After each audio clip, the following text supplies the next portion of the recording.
Okay, hello, welcome to Treehouse of Horror. If you are not here for Treehouse of Horror, you're in the wrong room. The doors are about to close, you'll be locked in here for the next 45 minutes, so this is your final warning. We have with us today on this esteemed panel 4 people, 5 including myself, who have worked on Treehouse of Horror the past couple of years. Now when I say Treehouse of Horror, I mean of course the comic book version, not the TV version, which none of us have worked on, to my knowledge. A little background on the Treehouse of Horror. We started it 17 years ago at Bongo, and it started as a pretty literal Simpsons horror comic. The characters were drawn what we call on model. We had some guest writers in the first issue, which were Mike Allred and Jeff Smith and James Robinson, but beyond that, it was pretty much a normal Simpsons comic. Over the years, it evolved, and we got a little more free to, we felt a little more free to ask creators to come and sort of do their own thing. So the writing got more personal, you know, like more in the style of the writers that we asked to be guests in the Treehouse. And then the artwork also became more in the style of the artist. We weren't asking the artists, in other words, to sort of draw on model and disguise their own personal look. So I'd like to introduce the people we have on the panel and tell you a little bit about what they've done in the past in the Treehouse. Tone Rodriguez is and Tone's first issue of Treehouse of Horror, I think, was number 10, in which he drew a story that was written by Gene Simmons and Chris Yambar, Gene Simmons of Kiss. So Tone drew a really incredible story that featured Bart Simpson as the illegitimate son of Gene Simmons. And when he reached the age of 10 or 11, suddenly his demonic powers came out and sort of morphed into a hybrid of Gene and Bart. And then Tone has been in a couple of Treehouse of Horror since then, I believe. Yeah. 2, right? 4, I think 4 of them. 4 of them. I think that we did the Gene Simmons. We did the Gene Simmons one. We did the one with Thomas Lennon, right? From Reno 911. Elixir. And we did the one and you last did year. the Lemmy Motorhead. The Lemmy Motorhead one. Yeah. Okay, we'll talk about all that and stuff. I did the 2-pager for the trade that you just did. So you have 4 separate. Oh, right. ones. Okay. So there you go. 4. This one? There you go. Okay, so next to Tone we have Jerry Duggan. Jerry is a comedy writer. He writes for Attack of the Show on G4, and he works with Brian Posehn, and they've written a number of comics together. He can talk more about what his history is beyond the Treehouse. But in the Treehouse of Horror, he and Brian wrote a brilliant Jaws parody called Noah's, and that was in issue 13. With the, well, I don't want to spoil who the man-eater was, but it was really fun. Yeah. Hilary Barda, I think. Hilary Barda drew it, and it was the Comedians of Comedy issue. So we had all mostly stand-up comics and comedy writers working on that one. And then next to Jerry, we have Jane Whelan of the Go-Go's.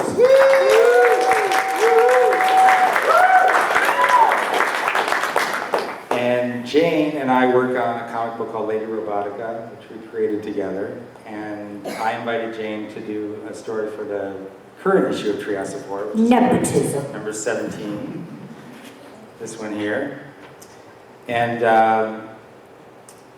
well, I'll introduce Tom first, but then I want you to tell the story about how your Treehouse of Horror story came about. Okay. So, next to Jane is Tom Hodges. And Tom is the artist of the Clone Wars strip at StarWars.com and various other projects, which I'll let him tell you about. But Tom drew the story that Jane wrote for the current issue of Treehouse of Horror, which is titled March of the Dead. Okay, so why don't we start with you two and talk about how that story came about?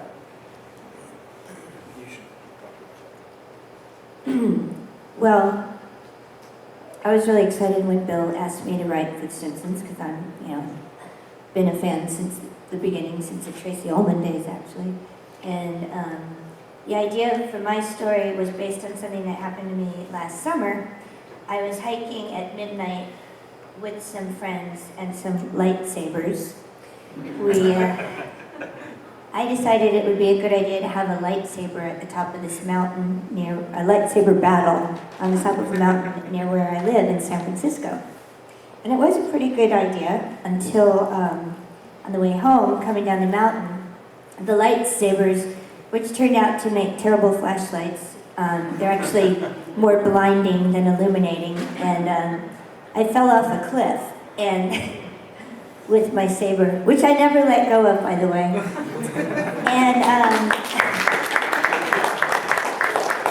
yes, cheap geek. Anyways, on the way down, I exploded my ACL, which is the tendon that holds the top half of your leg to the bottom half of your leg, and rolled through poison oak, and ended up spending about the next year recovering from that. But it's a pretty good story, and actually going to the emergency room and telling them that I was injured in a lightsaber battle was almost worth getting the injury for. The doctor was so mean and so didn't believe me. No, really! Anyways, I decided to base my Simpsons story on what happened to me. So I became Marge, and my story revolves around Bart winning at an Trivial Itch, which is the Itchy and Scratchy Trivial Pursuits game. And he decides that for winning, that he makes his family stage an epic lightsaber battle on top of Mount Springfield. And then, so it goes on from there, and much like in real life, where I was constantly accused of having a zombie corpse tendon inside me, Marge, in fact, did get a zombie corpse tendon and started becoming a zombie. And the story is about how they figure out that she is a zombie and what they're going to do about it. So it was a lot of fun to write because, of course, it was based on real life experience. And I enlisted my friend Tom Hodges, also of San Francisco, now of Anaheim. Now of Anaheim. Sorry, terrible, terrible joke. And Tom, It's a beautiful language. Yes. Tom is a great artist. I'm a big fan and a friend, and so we brought him on board to do the art. Tom, would you like to talk about the art? Yes! Jane, when I went to a Lady Robotica signing last year with Jane and Bill, and it just came up during dinner in conversation that we would, that I would do this, and I honestly was like, nah, because I grew up. When The Simpsons first started on TV, I was still in high school, and I watched it religiously, and I still do, except when baseball's on, my team's on, and it just gets pushed aside the way it does. But anyway, that's neither here nor there. And like to be asked to draw The Simpsons was, I've drawn Star Wars since 2004 for Lucasfilm. And that's always been like a dream come true. And now I've done The Simpsons, which is I didn't even realize what a dream it was until I actually got it. And then when Jane and I talked about it, I was like, well, do you want me to draw like Tom drawing The Simpsons, or do you want like The Simpsons? Do you want straightforward? She's like, I'd really love it if you just did straightforward on model Simpsons. And I was like, all right. Which was a challenge. I was surprised at how difficult that was going to be. But it was fun. It was fun to do. It really was. But yeah, to draw that stuff. Because I draw a particular way, and if you come and see me in Artist Alley, you'll see how I normally draw. And then you look at the Simpsons stuff, and you're like, it's a whole other ballgame. So to draw, like you were talking about last night at the signing, the Delivery Boy, the Fry comic, and how difficult it was. Right. And I could see why it was difficult because of. It's like simplifying the way you do things and like completely going from a different approach. By the way, what he's talking about is we did a promotional Futurama comic based on an episode of the TV show in which Fry writes his own comic book and he takes it to Comic-Con to try to get people interested in publishing it. And it's called Delivery Boy Man, and it's based on him. And it's drawn by him, written and drawn by him, and it's really crude. And so we decided, let's produce the whole actual comic, because in the show you see glimpses of it, but we had the writer of that episode actually write a full story, which we drew. And it was really hard because it's trying to draw like a first grader, which is tough if you're a really good artist, which Jason Ho, who did the art, he's really excellent. And You should have hired me to draw it because I'm a really terrible artist. I don't know why you didn't hire me to draw it. I suck. well, hindsight is 20/20.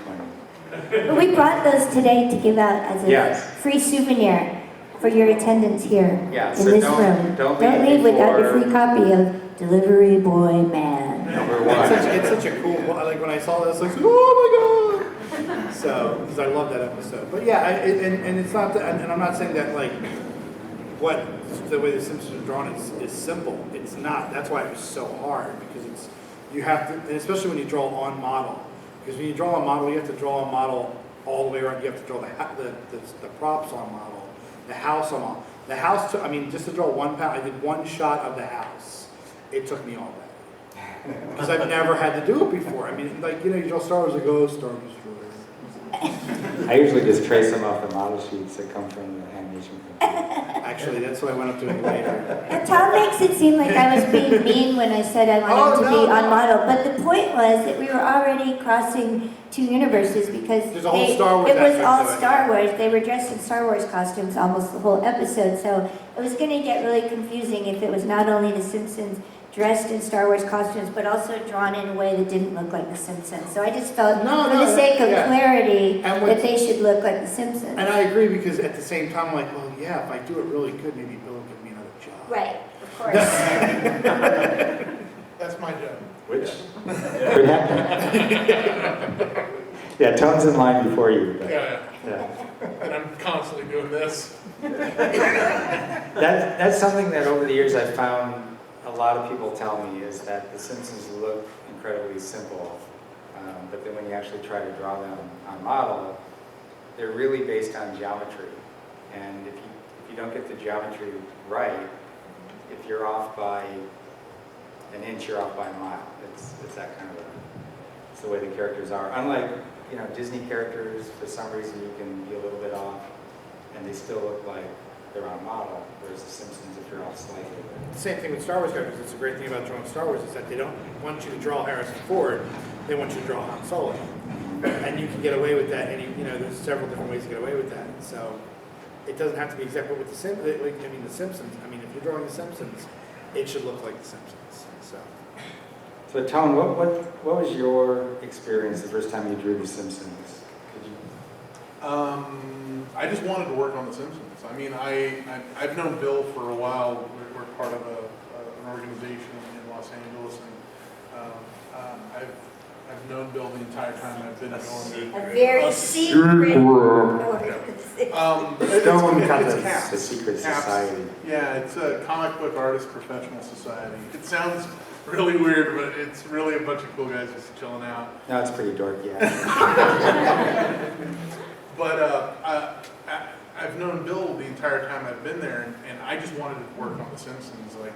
I knew they were doing the Treehouse, and I think I saw one of the Treehouse issues, and one guy was working on it, and he's a talented artist. I won't mention who it is. Usually at that point, I sneak in their name, and then I go, ha, but I won't do it ever, because he's a good guy. But this one guy did it, and because I'm such a hardcore fan of The Simpsons, I was disappointed. As cool as it looked, it wasn't The Simpsons to me. So I said, I want to do The Simpsons because I want to draw The Simpsons. And so when I turned to Bill, I hit him up. I said, look, I want to do this. I want to do that. I probably pestered you for a little while. And then one day you called me and said, we need this story done. Are you interested in doing it? Absolutely. And is this the one? Okay, there you go. Yeah, just a little closer. And so, sorry. And so, when he gave me the script, he said, well, go ahead and, work on it. And I said, great, can you give me the turnarounds? And he says, no, we want you to do you. do the Simpsons, but draw like you, but, and I said, no, I don't want to draw like that, I want to draw the Simpsons. And I insisted, and I think we lasted a little while on it, because you guys were so insistent on me doing it my way. And my way is to do it the way everybody does, because I wanted to draw the Simpsons. So I turned in the first one, and it went through, and then that's when I started getting the Radioactive Man work, because I stayed on model. So yeah. I mean, and we're talking about drawing on model. I had to draw, this is a little off topic, I had to draw an angry dad in one of my stories. And so you have, like, not only do you have to draw, like, you have to draw with your left hand if you're right-handed. That's the same thing as the delivery boy. Exactly. The same kind of style. I felt so guilty getting paid for those papers. I swear to God, they took me like maybe a minute to do. Because, like trying to draw poorly is really hard. Shut up!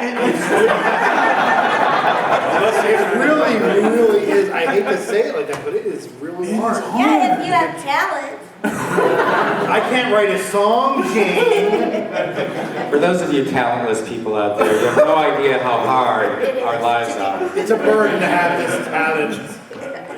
Did you get to interact with Gene Simmons when you... I interacted with before I did that, so I didn't want to talk to him. Really? Yeah. He's a ball buster, He's huh? a jerk. Oh. Did I say that Jerk you're on? face, jerk. No, you know what? I had completely the opposite experience with Alice Cooper on that. I know He's a you really had a nice great guy. experience with him. I would have killed to have dealt with him. This issue of Treehouse, the way it came about was Chris Yambar, who is a writer who has written a lot of Bart Simpson stories for us, kept pestering me to write a Treehouse of Horror. He wanted to be in the Treehouse of Horror. And I said, well, Chris, you're one of our regular guys, and we normally reserve the Treehouse for like celebrity guests, artists and writers, and I have to kind of stick to that. And he kept after me, and one day he called me and he said, if I can get you Gene Simmons, like Gene and I would write a story together, would you let me do it? And I said, yeah, if you could do that, sure. So I get a call from him like a week later, and he says, okay, Gene's in. I'm like, what do you mean Gene's in? He says, I call him up and he's going to do it. I said, oh, okay. So now I'm like, okay, I've got Gene Simmons, and he's going to kind of like overshadow anybody else that I have in this issue who's just a regular comic book artist who nobody knows. Only people in comic, I mean, The Simpsons goes out to a wider audience, so you're going to have Gene Simmons. I didn't want the other people that I invited to feel bad that Gene was like hogging the spotlight. So I thought, well, why don't I try to do like an all rock and roll issue? This is before I knew Jane. So I would have invited her. But, so I asked Chris, I said, you don't happen to know Alice Cooper, do you? And he said, yeah, I know somebody who knows Alice. So next thing I know, I'm getting a call from him saying, Alice Cooper's in. And so suddenly I had, the beginnings of a rock and roll issue. And so I started thinking, well, who else is kind of scary and a rock star? To So keep the horror naturally thing. thought of... Rob Zombie was the next one. I know where you're going. So we ended up getting Rob Zombie. We thought about Marilyn Manson and Ozzy Osbourne, but nobody had connections to them. So I needed a fourth story.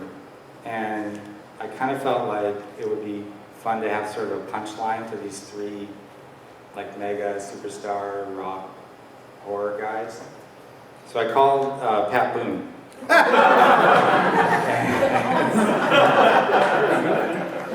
And Pat he had recently done an album of heavy metal music done in his big band style. And so I thought, well, he still kind of fits because he's got the heavy metal thing, but so anyway, I got his number and called him up, and he was delighted, and so he was the fourth member of the Treehouse for that issue. So That's cool.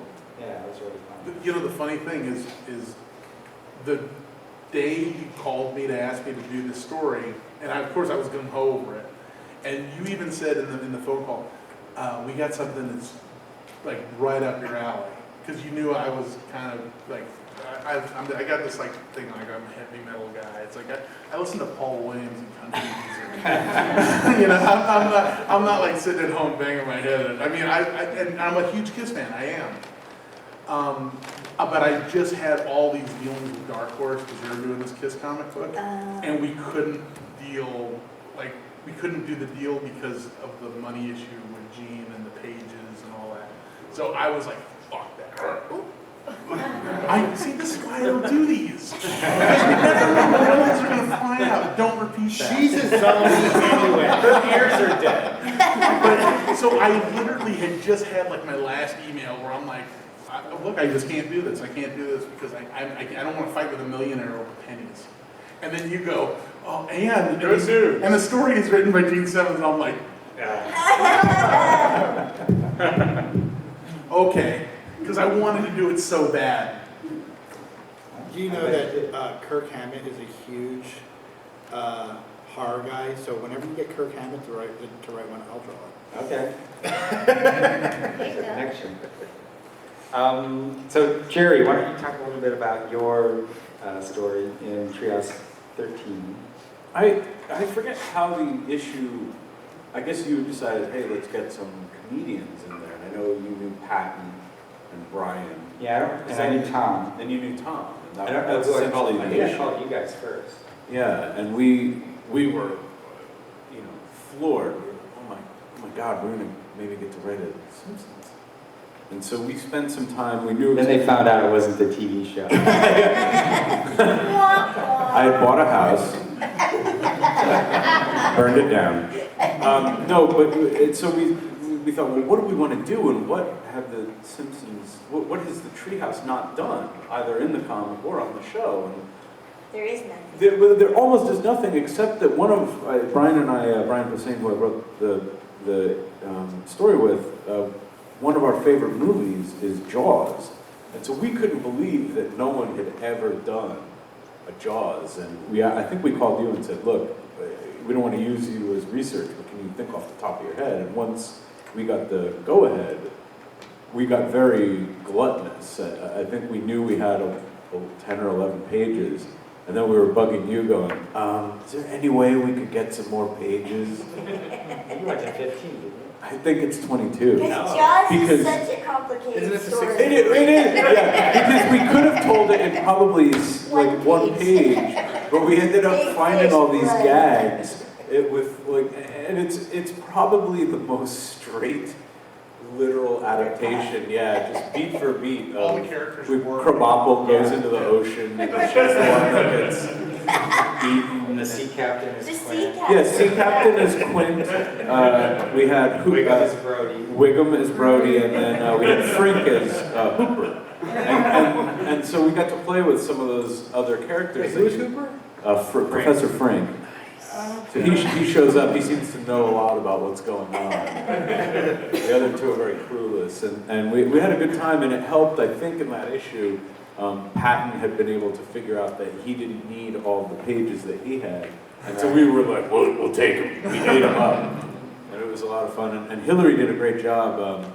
Hillary Barta, the artist, does a lot of pen and ink. He doesn't really even know how to scan anything, so he's really a throwback to like the golden age of penciling and inking, which always made me laugh that he's got to send the boards around because he doesn't know how to work the scanner, but it really did a wonderful job. And there's a lot of horrific imagery, cartoony horrific imagery in that story, but the most disturbing image of all I know what you're going to say.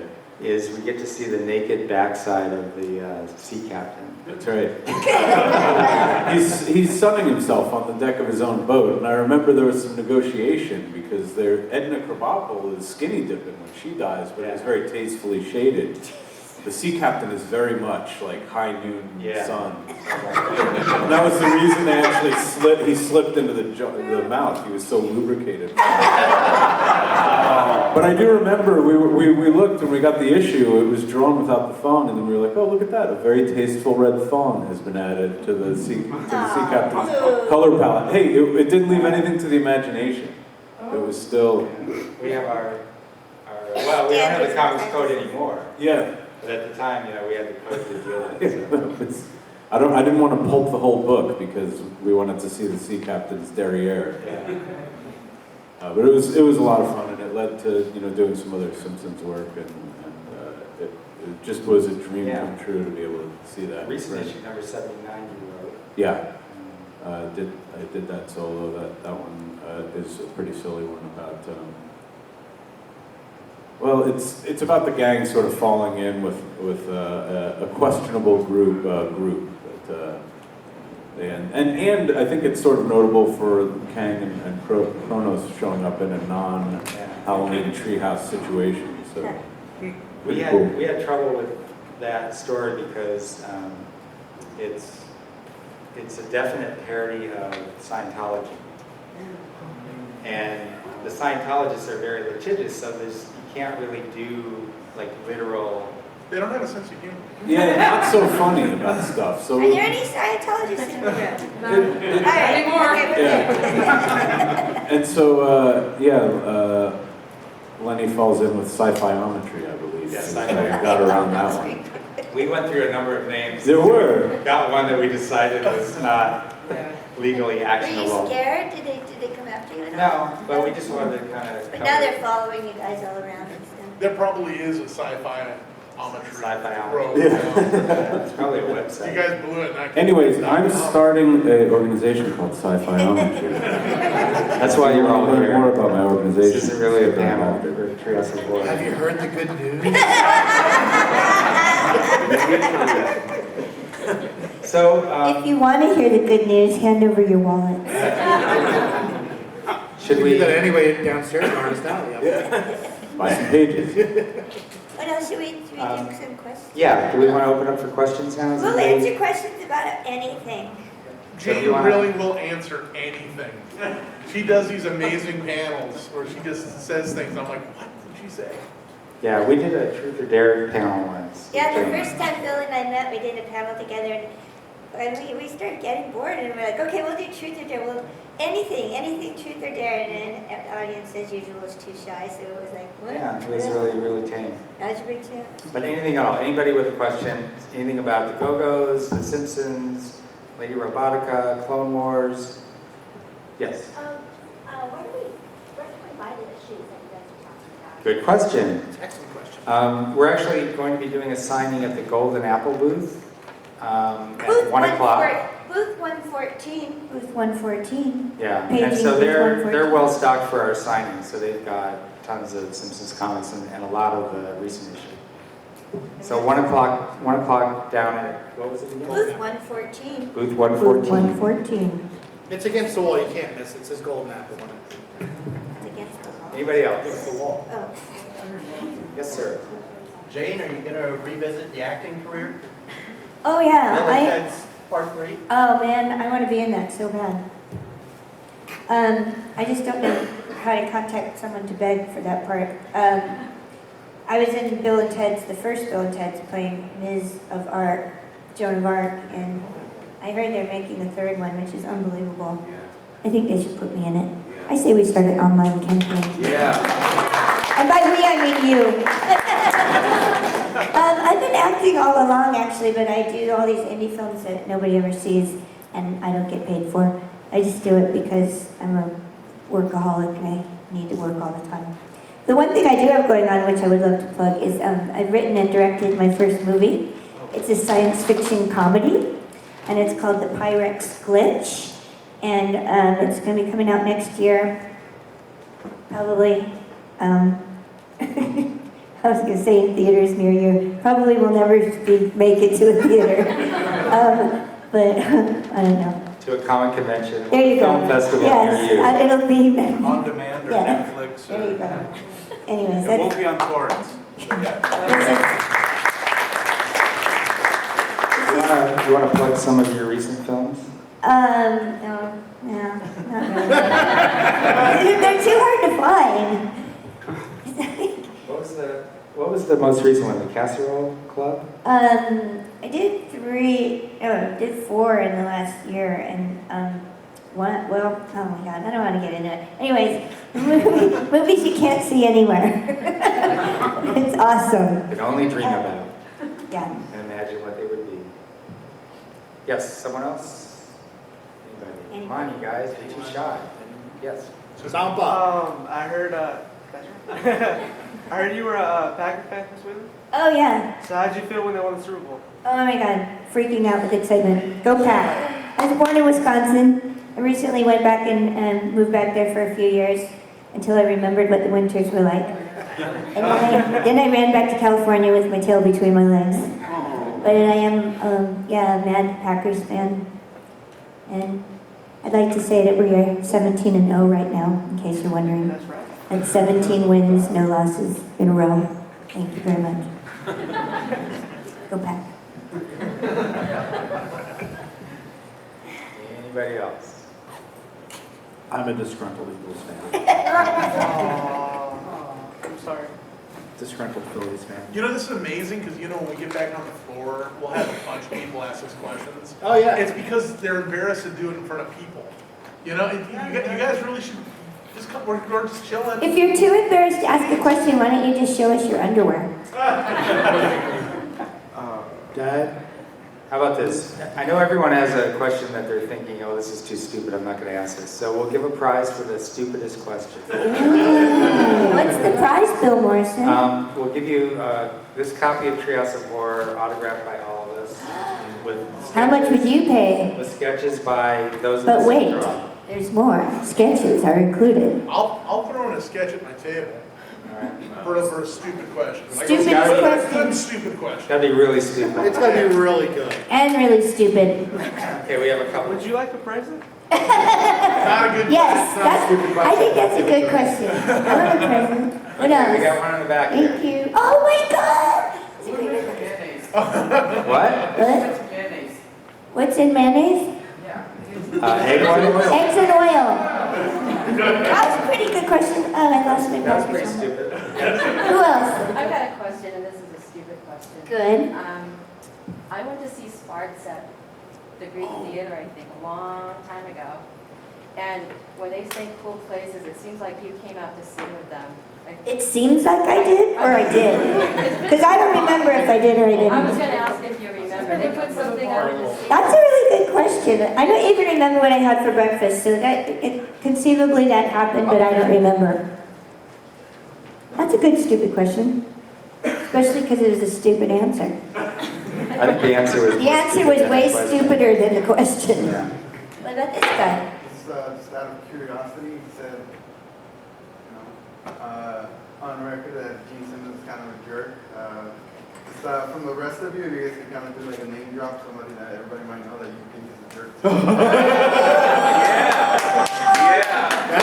This question, this is going to be a good game.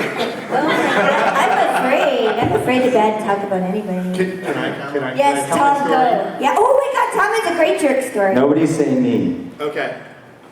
Bill Morrison, no. Okay, so right before we moved to Anaheim, which was in August. Anaheim! It's a beautiful language. Don't knock it. We went to see the Go-Go's at the Fillmore. And now, anyone who knows anything about the Fillmore in San Francisco, it's got a huge history behind it.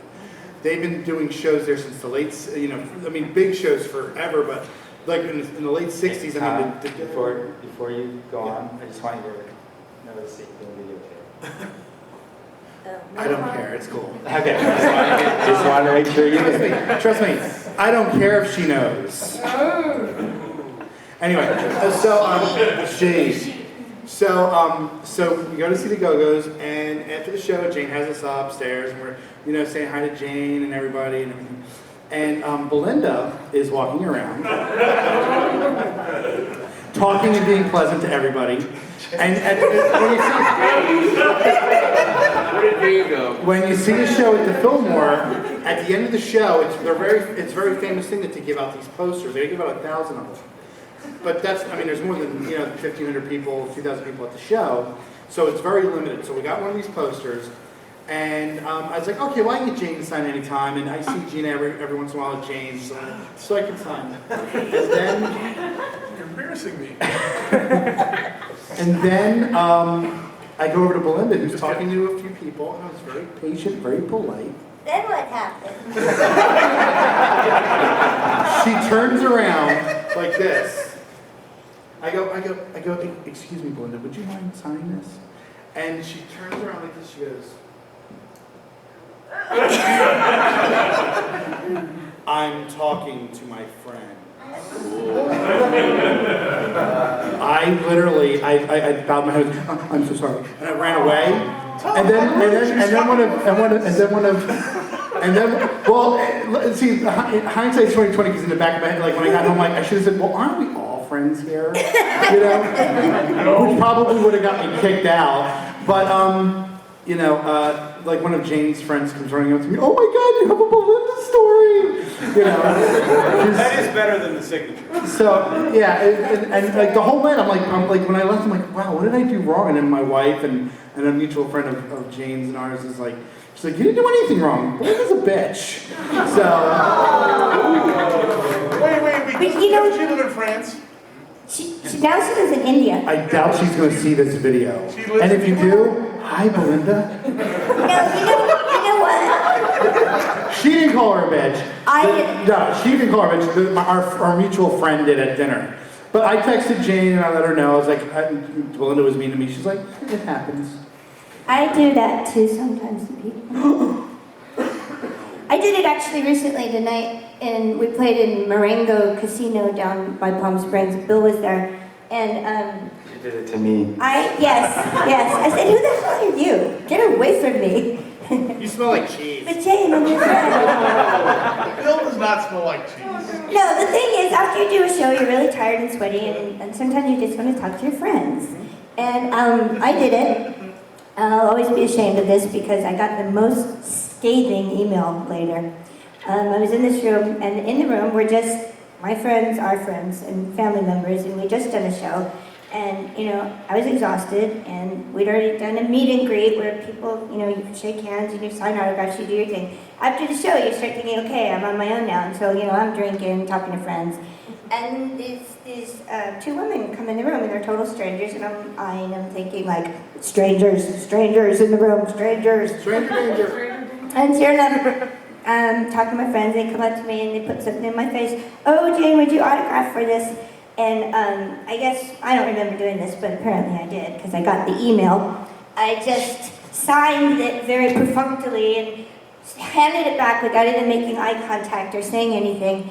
And the woman wrote me a letter under, the weird thing was she wrote me a letter under a fake name. It's like, I don't even know who she is, but she still had felt the need to tell me how horrible I am, but then sign it with a fake name. But I ended up tracking it down, and we figured out who it was, and it was these fans. And this is the thing that's so weird. You signed the autograph? And Yeah, because I didn't make eye contact or friendly conversation, and that, apparently.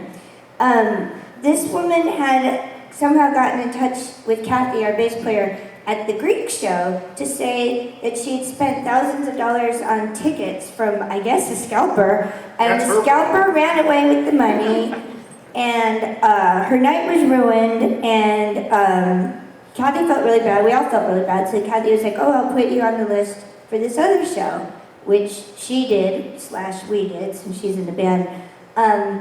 And then the next thing from the woman was, oh, my partner's dying of cancer. Like, there was a bunch of really big dramatic stories from this one person who also signs a fake name. So, I mean, you know, I'm kind of like, should I feel bad? Is this all really true? Does that much bad luck happen to one person? Like, you guys are looking at me like, why are you mean? I just think, like, when you hear that many stories, like, dying of cancer, money got stolen, had front row seats, now don't have seats. Kicked my dog. Paid to be backstage, didn't get to be backstage. There was like this huge list of ongoing stories from this person. And then when finally the kicker was, I get the letter, like how dare I, and how I've ruined her life, and she's never been more poorly treated by anyone in her life, and she used to be a fan, and how dare I treat fans that way. That is not the way you treat fans. Blah, blah, blah, blah, blah. So when you come So to our Belinda's not the signing- only one that's a bitch. I'm a bitch too! The end. So when you come to our signing, you won't need any excuses. We'll be happy to sign anywhere. You don't have to have cancer or lost thousands of dollars, Right. be taken to the cleaners by a scalper. You just come get an autograph. And if I'm talking to my friends, I'll talk to you too. He doesn't have any friends. I was going to say that. It is true. Somehow it's sounds like the Go-Go's have like a really terrible Yelp page. Like, who What did it have complains? stars? I lost money to a scalper, Go-Go's. What the hell? I would not do business again, 1 star. If you're lucky to go backstage, don't say hi, they're mean. What the hell are you doing in our backstage? I'm all sweaty and half naked. Go away. I know that sounds really good, but believe me, it's not that good. All right, what else? Anyone? I think we have time for one more. One more We have to- stupid we have to question. decide Oh yeah, then we have to stupidest. vote on stupidest question ever. Come on, give us a stupid question. Come on, you know you. If you insist, what did you have for breakfast this morning? She doesn't remember. God. I was at That's a stupid Bill's. question. Bill forgot to get groceries, so he fed me a hard-boiled egg and a cold sausage. Was it cold? Oh, and there was no milk, so I had to drink vanilla. What was it? Almond. Almond milk in my coffee? Somebody's lactose Worst host ever. Hard-boiled egg and almond milk coffee. That almond milk is good. The only reason I remember that breakfast is because it was so terrible. It's good in cereal, like puffins. Okay. All right. Decide now. What is the stupidest question? I gotta go with. Jerry should decide. Well, I don't want to decide, I'll just float this out there. I was gonna say mayonnaise, what's in mayonnaise is a very stupid I question. like what's in me. And then I realized, I don't know what's in mayonnaise, so it's actually, I know, but that was my vote. I'm gonna vote for what's in mayonnaise. I gotta go with what's in mayonnaise. Me too. Who said it? Who did that? Yay! Come on up here, best foods. Come on down. And come visit us at Golden Apple too. Yeah, so Golden Apple, what's the booth number again? 114. 114, I don't think It's that, against the wall. We've got the Delivery Boy Man comics up here. Where are they? They're Box. So come on up and get those before you leave. They're at booth 1904. hey, thanks for coming by, everybody, that was a lot of fun. Wait, should we sign this now? Yes. Yeah, and let's the- sign it now. Are we signing this one or that? Sign it Oh, both. I don't know. Oh, we should sign that, the Treehouse of Horror ones. Yeah, That's free sign that. already. Yeah, the Oh, delivery you're right. boys are free, Here, right? I'm gonna pass them out. Where are they, Drew? Oh, they're right here. Who wants a free delivery boy? Gene is gonna hand deliver these. What a sweetie pie. I'm gonna wipe cooties all over him first,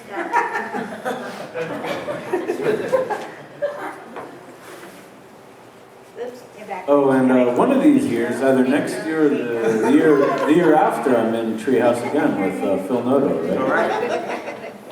Plug, future alert, alert your retailers next year. Margie's Baby, based on Polanski. I bet you think you know who the Devil Child is. You're wrong. Isn't it amazing how far in advance they work on that thing? It's great. It's good. It might be 2 years. Yeah, you know what? I just did a calendar. I just did a calendar for this year, 2012.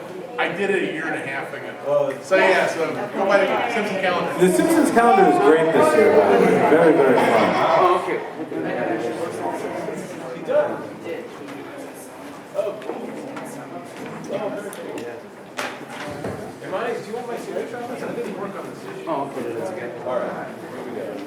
We all said we signed.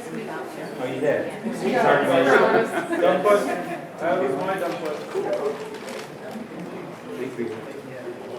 No,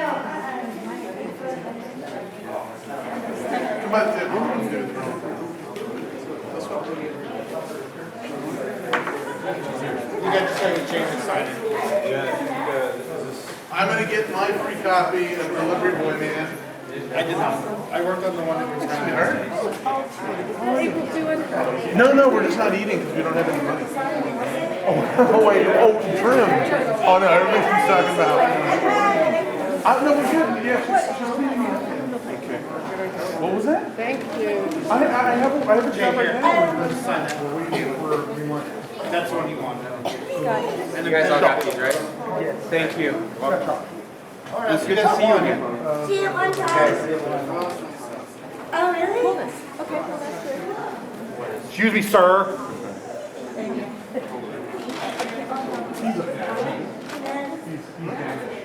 Hi, Tom.